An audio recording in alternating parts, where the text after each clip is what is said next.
Welcome into another edition of the Ryan and Goodman podcast. He's Bob Ryan. I'm Jeff Goodman, and the numbers are a lot better here in Massachusetts, Robert, and I'm taking the plunge today. Believe it or not, my wife made reservations for us to go to Maine for 3 nights, somewhere Cape Elizabethtown near Portland.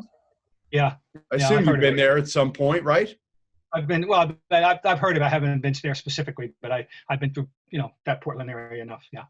It's a place where we can check in. We don't really have to have any interaction with anybody. We've got our own entrance, our own exit.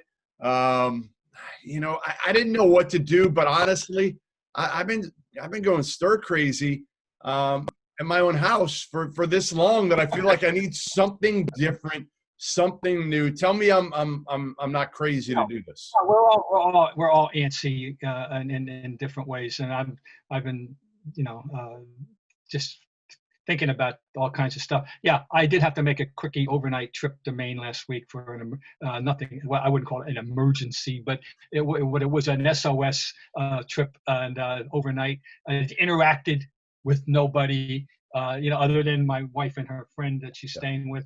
And it turned around and came right back. But anyway, things are looser up there. I can tell you right now, you don't see the preponderance of face masks that you see here. And because you already know that from your little excursions into New Hampshire. Yeah, I mean, even Newburyport now, Bob, to be honest, I went a month ago and you'd see, 80, 90% wearing masks. And now I'm telling you, we're one of probably 10, maybe 20% that are wearing them around Newburyport. Well, down here on the Tony South Shore of Boston, in my town, it's still pretty high percentage mask wearing. Good. Even at the dump, for example, or as they call it, the transfer station.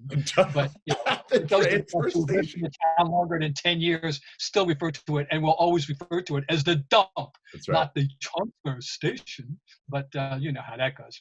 So anyway, even there, though, we're wearing masks, and I see people have been very good. I mean, and you go to stores and like the signs are right there, do not enter. And the post office, do not enter, and people are heeding that around here. We're not thumbing our nose at the law yet down here. That's probably imminent.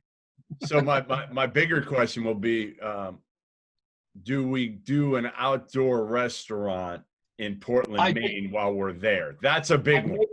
I made my debut 2 nights ago here. And did my first one. Oh, fine. The servers all had masks. We diners did not.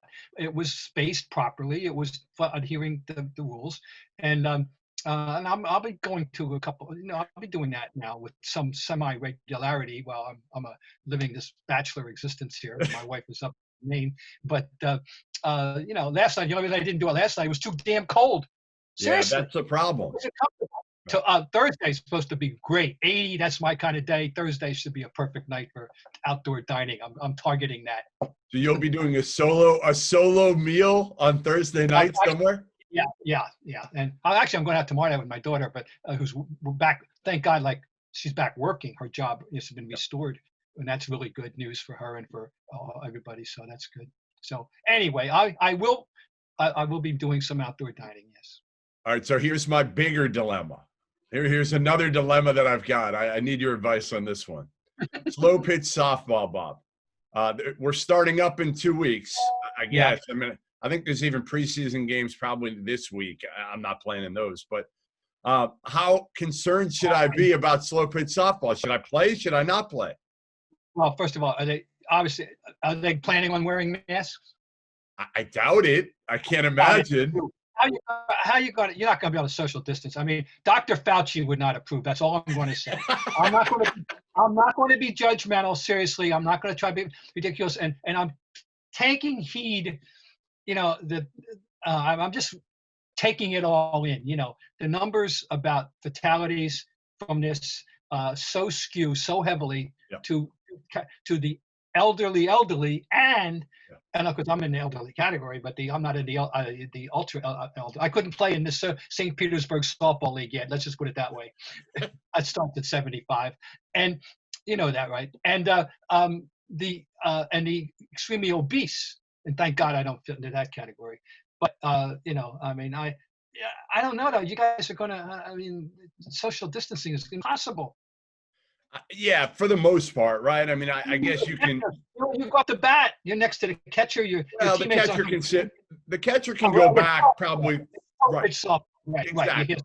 right, So right, the right. only time when I think you're really worried is, you hit a grounder to short. He throws to first, and you're coming up on the first baseman at the same time when he's catching it for the most part. The first base. First baseman's going to be the. Anyway, I'm not going to be. Good for you. Go get him. Yeah, I haven't made the decision yet. I haven't made it. As much as I want to get out there, which I do, I mean, I just want to do something at this point. And it sounds great. Sure.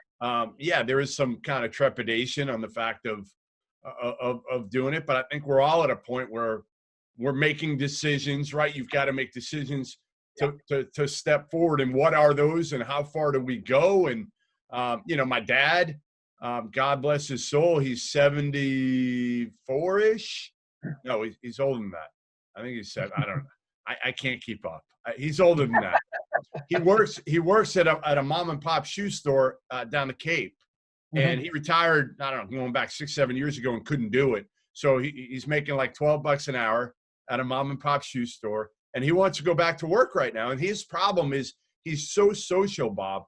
And it's kind of the type of shoe store where they come in and he'll help them try the shoes on and all that. And we told them, my mom and I, like, no, you can't. If you're going to go back, you can't do that anymore. You've got to stay behind whatever partition they have, hopefully.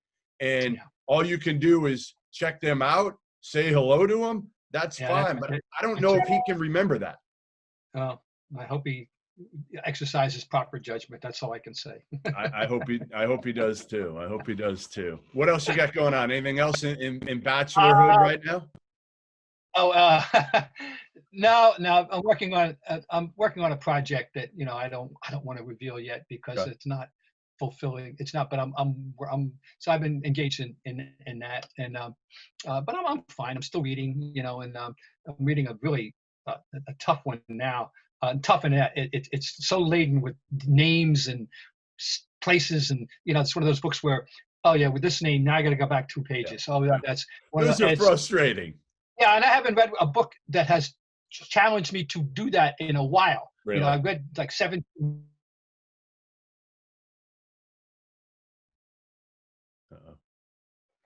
Froze. books since we started this shutdown. Yes. Yeah, we're back. We're back for a minute. There you are. Froze. Okay. We are back. But anyway, so I'm fine. I'm once again, I say to everybody, I absolutely, in the world we're living in the context of everything, I absolutely, I absolutely didn't complain. I have the same antsiness as everybody else, the same frustrations as everybody else, but I'm healthy, and we're solvent, and God knows we have no reason to complain. Bob, how many books have you written in your life? 14 plus and edited one other. I was, which I really was thrilled to do. It was an anthology of the best of sport magazine. Oh yeah. And there was a second one, such one. The first one appeared in 1955, 10 years into Sports Illustrated's existence. It was founded in 1946. And about 10, 12 years ago, maybe more, a little more, I was approached, and I know they tapped me because in 1989, just on the verge of becoming a full-time columnist. My last big story I wrote before I became a full-time columnist at the Globe, when I was like a general assignment kind of thing, was I went and I wanted to do a story on sport because it was the formative magazine for so many of us growing up in the 50s and 60s. Sports Illustrated was a little over our head, and at first, when you're 14, 10 or 12 years old, sport got to the gut. I always said that you had to have it, yeah.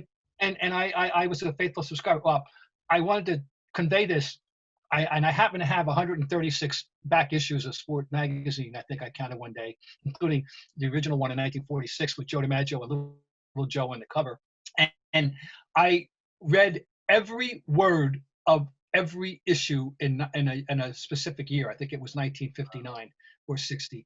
And it took me a while, but I literally read every single article, perused every ad. And I wrote a big takeout story in the Sunday Globe about Sport magazine. I talked to, I talked to Ed Fitzgerald, who had been the editor in its halcyon days in the 50s and 60s, and got his perspective on everything.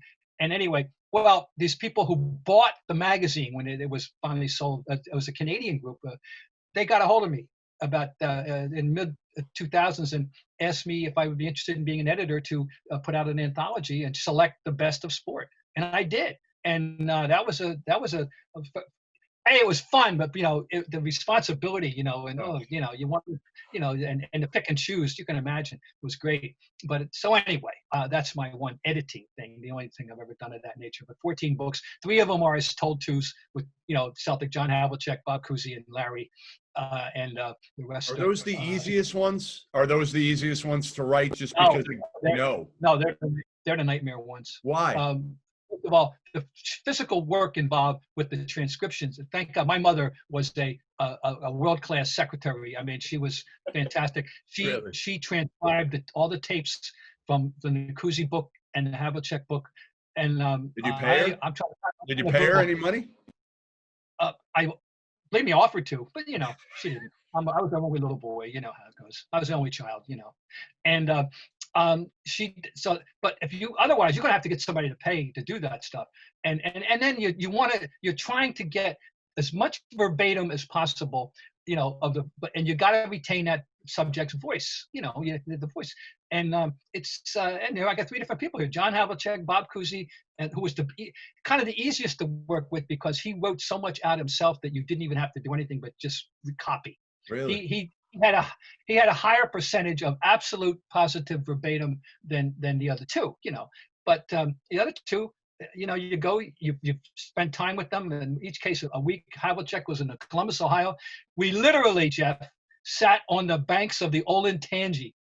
Really? And on a nice, beautiful July week in 1976, and I on the little old cassette tape recorder, Yep. and talked to him and did all that. And with Larry, I spent a week with him in French Lick in the summer of 1997, and then did the transcription. No, they were hard. They're all books, I always say, are like giant term papers hanging over your head. Every day you get up out of bed until they're done. That's what it feels like. And maybe there have been 2 or 3 of the 14 that were actually kind of fun due to the nature of them and how, to write. One which I did on commission, which is kind of funny because it came out in 2003. It's called When the Red Sox Won the World Series, and it was the 100th anniversary of the 03 World Series, the first one held. And of course, we all know what was going on up to 2004. And they asked me to do this, and that was fun because I researched it, and I found out that I became in the alter ego of Tim Murnane. Who's Tim Murnane? Tim Murnane was the Peter Gammons of his time. He was the renowned baseball writer in Boston, in a town where there was a lot of baseball writing. He had been a player. He was a player in the 70s, 1870s and 1880s who turned, and he was a quite literate fellow. And his descriptions of stuff, first of all, he had the insight because he was a player. His baseball insight was great. And the big thing about that book, the fun thing was everything between the lines is so just remarkably similar, some of the dynamics. Of course, everything outside the lines is very different. But, 5-man pitching staff, though, that's one thing that changed for the whole season. All right, the whole season had a 5-man pitching staff. No way. Oh, yeah, 5. And, you're going to start and you're going to finish, and that's the end of that. No matter what. But a lot of the other dynamics was anyway, that was fun, researching that. And, of course, you learned a lot. And then, plus, I didn't even realize that the World Series was a result of a challenge, and the challenge was not offered by the upstart American League team, the Red Sox, from the rebel American League. It was issued by the Barney Dreyfuss, the owner of the Pirates from the haughty National League, and he offered the challenge, and that became the first. And happened in 04. The Giants won the National League, and Red Sox won again, and John McGraw refused to play the American League. He didn't want to acknowledge the existence of the American League, and he refused to play. Now, he wasn't the owner, but he was John McGraw. He was the manager, and the owner Andrew Friedman went along with it, and that's why there's no World Series in 04 and 2004. Wow. By the way, but that's neither here nor there with the Red Sox of '03. That book was fun. I enjoyed writing that book. And the other book. Will you write another one? Are you done writing books, or will you write another one? I may not be. I may not. You were alluding to the project. That's why I asked. know. I may not be, but it's in the embryonic discussion stage. Okay. All right. But something has popped up, and we'll see. Put it in that way. I think we need another. The world needs another Bob Ryan book. Maybe by the next time we talk, I might have some breaking news. I don't know. Maybe. All right. We like breaking news here on the Ryan and Goodman podcast. We don't mind. I would break it right here. If there's anything to break. But the other book, and I'll get off my filibuster here, that I really did enjoy was 48 Minutes with Terry Pluto. And for people who don't know, that was a book in which and I kindly use the word appropriated rather than stole. We appropriated Daniel Okrent's 9 innings book that he wrote in 1983 about one Orioles Brewers game at the end of near the end of the season, in which they went play by play, pitch by pitch, play by play, and with all the backstories of the people involved, and everything, and dissected a baseball game from all different kind of angles. And I got a phone call from an old friend at the time, Terry Pluto, who I known as a writer in Cleveland, and he said he was now a new guy on the beat with the Cavaliers in the '86-'87 season. He had switched over from baseball to basketball, and he had this idea of, could we do this same idea for basketball? And I said, well, it's a more fluid game. You have plays and you got exchanges and possessions, but it's not quite like the linear progression of a baseball game. But yeah, maybe we could. Well, long story short, we did. I'll give him full credit for it. It was his idea. And we had 3 opportunities. We had to be the Cavaliers and the Celtics. Celtics were the defending champion that year. Yep. And he had the Cavaliers. And they had Brad Daugherty and Mark Price and Ron Harper, Hot Rod Williams. They had a young, dynamic team, on the move. And Lenny Wilkins' first year coaching them. And they were going to be in Boston once and in Hartford once. And we decided we wanted the game to be in Boston Garden, not at Cleveland. That was the whole point. Well, January 16th, 1987, a Friday night, here come the Cavaliers. And we're gonna see how the game goes. If the game if it sucks and there's nothing to do it and there's no drama, and there's no anything, all right, we'll take another shot, and later in the year there's another time they're coming in. Well, that night hit the jackpot. The damn jackpot. First of all, Terry was really plugged in with the team by that point, and the Cavaliers had to make a transaction that day. And the transaction was signed Craig Elo. Sure. All right. And he was in with Wayne Embry about how that all came about. Then he was plugged in with the trainer. And the trainer was so funny. He hated the Celtics. He hated going to the Garden. He swore that they turned the heat up and the shower was off, and the Cold War. He bought all that stuff, and he was spewing venom up against us. Well, he was part of the story, right? Okay.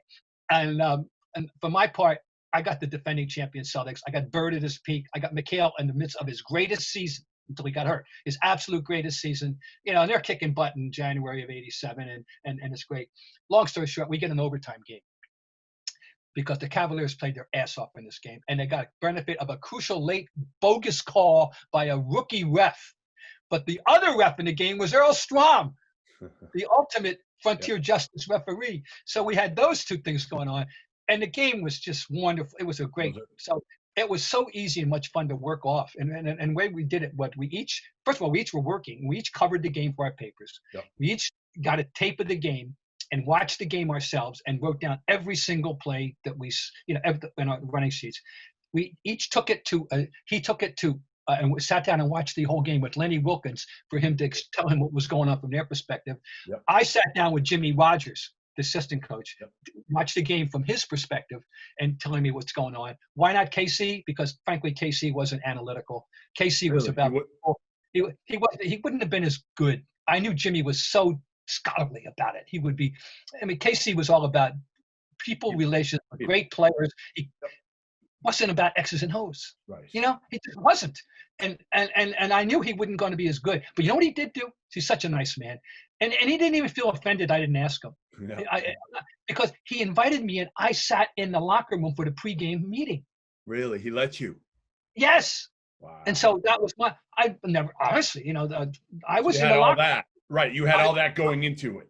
Right. So I was in the locker room Wow. one and only time ever for the whole pregame, not until they took the floor. That's And it. No everything writer. you could use. You could use Right. all of it? No writer, whatever I wanted. No writer gets to do that. Wow. And so that book and the way we did it, Terry would write first. It was so great. And then send me what he wrote, and I could play off him. So he played like the straight man to my punchline guy. Sure. You know what I mean? And that book was fun. And they gave us the game was terrific. And so, all right. Anyway, I liked writing that book. That's one of the. I'm pretty sure, Bob. I'm pretty sure the day of that game, either the day of or the day before, as a 15-year-old, I interviewed Hot Rod Williams and Ron Harper in their team hotel at the Copley, at the Copley Westin. Yeah. Or Marriott. I think they were at the Marriott. Okay. So as a 15-year-old, Whoa. interviewing both of them, Hot Rod in his hotel room, and Ron Harper, I think in the lobby, if I recall correctly. And I did a lot of them when I was 15, 16 years old. Every team that would come in, Bob, every team that would come in. I mean, listen, I knew the hotel operators so well that one of them, a woman, my voice, I was 15, but I sounded like I was 13. So I sounded like a little girl, and she would, even though certain players had blocks on their lines, Magic, Michael, those were the kind of two back then, she would put me through anyway. She would put me through. They didn't agree to do the interviews, Michael and Magic, but like the first one I ever did, I think I've told you, James Worthy and Michael Cooper. When they came in, I was at the hotel. I asked them with a buddy of mine, we were both about 14, 15, asked them if we could interview them for our school newspaper. They said yes. They had probably just gotten back from the shoot around the day before. And they said, call back that night. Well, we didn't know. We came home and we didn't have any questions, had nothing, Bob. So we're writing down a bunch of questions, really bad questions. Who was your idol when you were younger? The basic questions. And then we're thinking, oh no, like, how are we going to record this? So you go back to it. My dad on his answer machine, if you remember the answer machines back then, they had the little micro cassette recorders. Yes. So James Worthy was the first one we did. Again, I'm 14, but I sound like I'm 12. And you hit record on the cassette recorder on the answer machine, and it beeps every 2 or 3 seconds. So James Worthy can hear this. Again, 12-year-old girl, I sound like. The beep is going beep, beep through the whole interview, and he does it without flinching. And Cooper, same thing. And you just, like, looking back on that, you just think about, like, how classy it was for them to do that back then. I mean, no question. Unbelievable. That's a great story. That's great. No question. Well, I like them both, but they just both went up in my pecking. Yeah. Worthy, I saw a couple of years ago and told him that. He didn't remember it, obviously, but and Michael Cooper, I know, does a podcast with our guy Nick on the CLNS Network, and I'd love to be able to tell him that. I just, those are things you never forget. And I've interviewed millions of, I don't know how many since then, but like, you'll never forget those. As my daughter right now is starting to do some of these interviews. She's on Instagram, and for some reason she's gotten the bug. She didn't like sports for the first 15 years. All of a sudden she's gotten the bug, Bob. So she's done interviews on Instagram every single day this week. Last night I kind of set her up with Baylor coach Scott Drew, who's been kind of her biggest fan because he knows her whole backstory. And you just, everybody who does these interviews that I know with her, you're never going to forget that, because again, it's just, to me, it means so much at a point when she's trying to break in, and a lot of people aren't going to take her seriously, which I understand as a 16-year-old girl, it's not easy. But she's so much better than I am. And I think part of the reason, Bob, is when you and I, first of all, you and I grew up as writers, not TV people, number one. And when we grew up, we weren't on camera. Like, kids are on their phone all the time doing videos and going live and all that stuff. So they're so much more comfortable than you and I were when we made the transition to do anything on camera. No, I mean, I know I cannot imagine the nature of their existence. I mean, I grew well, now watching, I got 20-year-old grandchildren. I've got watched them grow up in this world and understand, because, even my own daughter is skipped it, and she's in, she's conversant with everything now, but she had to skip it. She was older. I had no adolescent experience of that nature whatsoever. But my big come to Jesus moment when, when I was I'm the BC play-by-play broadcaster, okay? And one night we're sitting there, and Red is in the house. He's scouting John Austin, and I look up at halftime, and they're walking him across the court toward me without any indication. No, I didn't ask for him. The producer, whatever they call that, somebody must have. Anyway, here comes Red Auerbach, and I'm about peeing in my pants now. I'm going to interview Red Auerbach, and I wasn't. And I did, and there's a wonderful photo that they took of it. It's in my book, Scribe. You can see it, and I got it signed. But Red and that. I mean, I was just on a homina, the Ralph Cramden thing with it, but I got through it. But boy, that was a moment. Just seeing him coming toward me, I'll never forget the sight and the feeling. Oh my God, I'm going to talk to Red Auerbach. So by that time I was 20, 21, maybe 20 probably, but. Yeah. I had no adolescent experience of that nature, but what a thing! That's great for her, and I'm really happy for it. It's she's having fun, and I'm having a blast with it, because again, she's having me now, teach her about like football, where she, again, first 15 years she didn't care. She didn't care about football. She didn't care about basketball. So it's like a crash course as much as possible.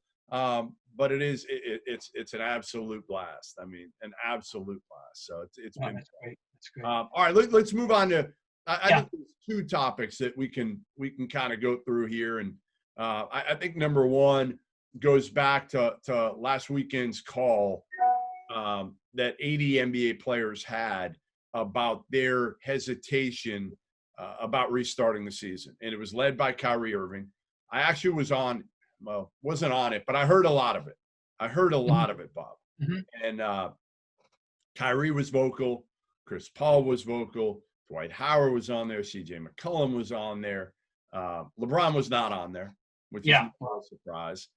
Garrett Temple, I think Garrett Temple, I don't know how much you know about him, but father is Collis Temple, who's a very, very smart man, first black basketball player for LSU. And Garrett is so smart. I feel like he should be the NBA Players Association president. He's that equipped, I think, for that role. But Kyrie came up. He had some quotes in there that were certainly interesting. One of which was basically that not everybody in this league, makes a ton of money, and they're trying to divide us.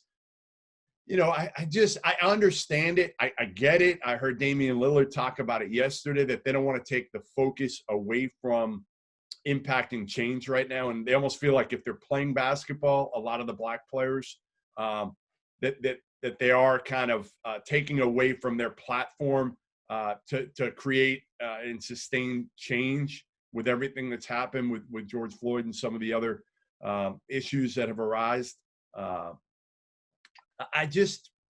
I don't know. I don't know how I feel about it, because I'm not in their shoes, Bob. So it's so hard for me to relate. But I feel like, can't they do both? And I think a lot of players on that call also felt like, hey, listen, we're not, and you've heard it from other people. Ed Davis came out with a quote basically saying, hey, listen, Kyrie's making $30 million a year. We're not all making $30 million a year. A lot of players need this money, and also have to worry about, if they don't play this season, what the new CBA, because they can scrap it, I think. So what that could look like next year.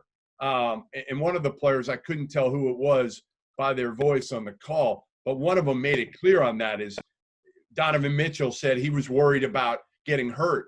And if he gets hurt, how that would impact him getting paid potentially 150, 160 million. He's eligible for an extension.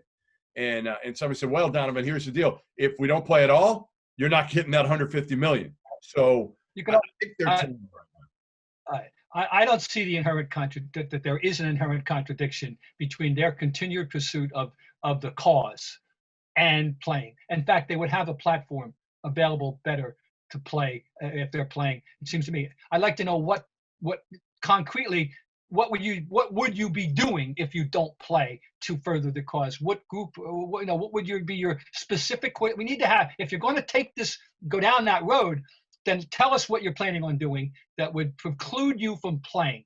And I'm not dismissing the sincerity or intelligence, any of that. I just want to hear that, and I think seems to me, and I think to a lot of people, that you would have the platform available to you better by playing. And hey, the NBA is the progressive league. The NBA is the league that you're going to be able to sound off, if you will, without fear of retribution, as opposed to other leagues. So I mean, that's all. I'm not going to get into Kyrie doesn't. He's almost like the pebble in the shoe of the league. He's in the a way. wrong guy. Unfortunately, he's got to be heard from. He thinks he's a leader. He's yet again he's trying to lead, and does he really know how to lead? Is the question. That's fine. I don't doubt his sincerity at all. No, but no, as far as Bob, he may not even play. He's hurt. No, he may not even play. I know, but he's the right guy. That's my take. Is he the right guy? And speaking for the dispossessed, I don't think he's the guy that can be speaking for the dispossessed necessarily. Or the less possessed, whatever the word you want to use. Oh yeah, it doesn't surprise me that it isn't going to go as smoothly and hunky-dory as they thought it was, as people start really thinking things out. And also, the complete complication from of everything that's happened from George Floyd on in 3 weeks, dial us back 22 days, 23 days before George Floyd, and what their mindset was about things, and their eagerness to get back to work, their willingness to accept the idea that they could be protected safely and all that. Now throw in this entire other dynamic, complete other thing that's on the mind in a league that's so predominantly populated by black players. I understand it's complicated things enormously, but now somebody's got to take a deep breath and say, wait a minute, we need, I think we need to play, and we'll find a way to participate in the cause while we're playing. There was so little talk when I was hearing the call about the concern about the coronavirus and all the details. How about it was really more about the cause. Yeah. And there was some talk about kind of inequality in terms of uneven playing field. That came up at one point of, hey, we've got some players on our team that are living in apartments that haven't been able to work out quite as much as others. You know what? At this point, so be it. I think the injury one is real. That is, I mean, that's real, I guess, but they're not rushing them back. That's always the case. Right. Of injury in any sport you're going to play. You could get hurt. I mean, I'm dismissing that one, frankly. I mean, that could happen. Yes, it could happen. Well, here's the deal, right? Like, I'm looking at it now. The timetable: July 1st, required individual workouts for players on the 22 teams, with the end date coinciding with which day that team would arrive at Disney campus. So they're going to arrive basically July 7th, 8th, and 9th. Training camps are basically 3 weeks. So you're getting a full 3 weeks.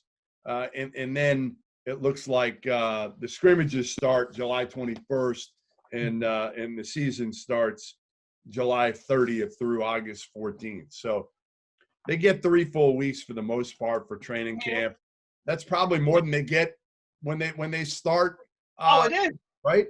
Before they start playing preseason games. I'm always surprised how quickly they're playing games after they actually report to camp.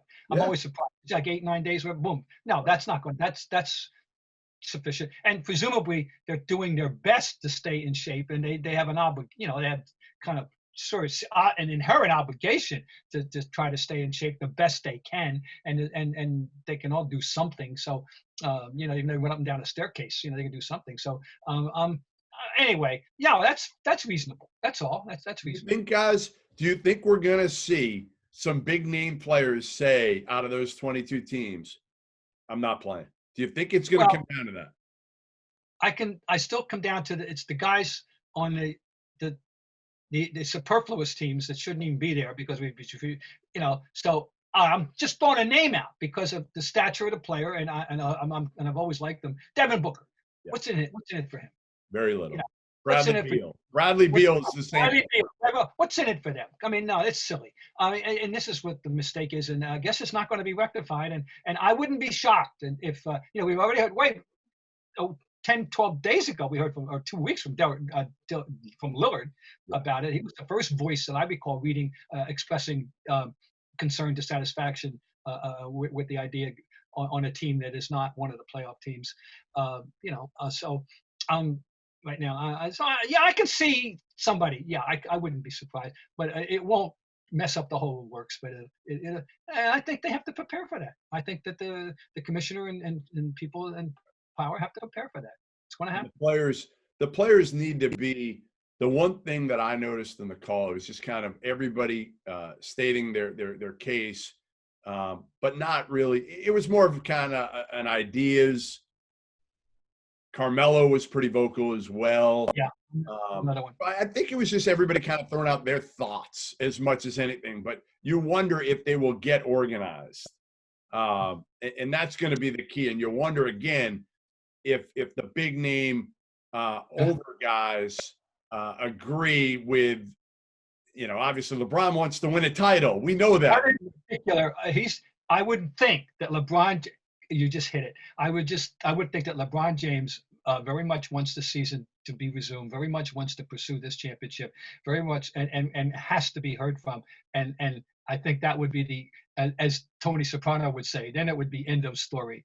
Let's move on. Patrick Beverley tweeted that. Yeah, Patrick Beverley basically said, hey, listen, we're going to do, if LeBron wants to play, we're playing, period. That's it. It's over, right? Yeah, I mean, all kidding aside, yeah, I think so. Now we go back to kicking around the other business, my point about the superfluous teams, and we hit it last time, Jeff, and it has to be said every time. We'd be remiss in saying that we must remain skeptical that one of the reasons for all this is the idea that they want who to have a shot to get in the playoffs. Yes. A certain guy who's Ryan is the cash cow, isn't he? The future cash cow. Yes. So yes. We don't you need to answer that, Bob? Who is it? No, I have no idea. Don't need it. They'll call back. Is it your wife checking up on you? That's the landline. And so, I know it's not directly from me. I don't think. Definitely not your wife checking up on you, right? Well, I actually, I told her what time we were going. We were convening, so she wouldn't be calling me now. All right. The other, I think, and we're not college football guys. Neither one. I'm really not. I try to watch a little bit here or there, but I got to choose. Because I cover college hoops, Bob, I have to make a choice every weekend, NFL or college footbpol. There's no off season in anything, and that includes colleges because of the recruiting seasons in colleges. The fact of the matter is that there's only all sports. There's 2 seasons. You're playing games. You're not playing games, and when you're not playing games, you're getting almost as much coverage, and sometimes as you are when you're playing games. So we get to Mike Gundy, who can't stay out of the news. He was put on this earth. In part, since we're not, we have no emotional ties to Oklahoma State University, for our amusement. He's and our conversational fodder. He has provided almost complete jobs for people, just dissecting the utterings and actions of Mike Gundy. Yeah, so he goes on. He tweets a picture, I guess, of. They found a picture of him wearing a T-shirt.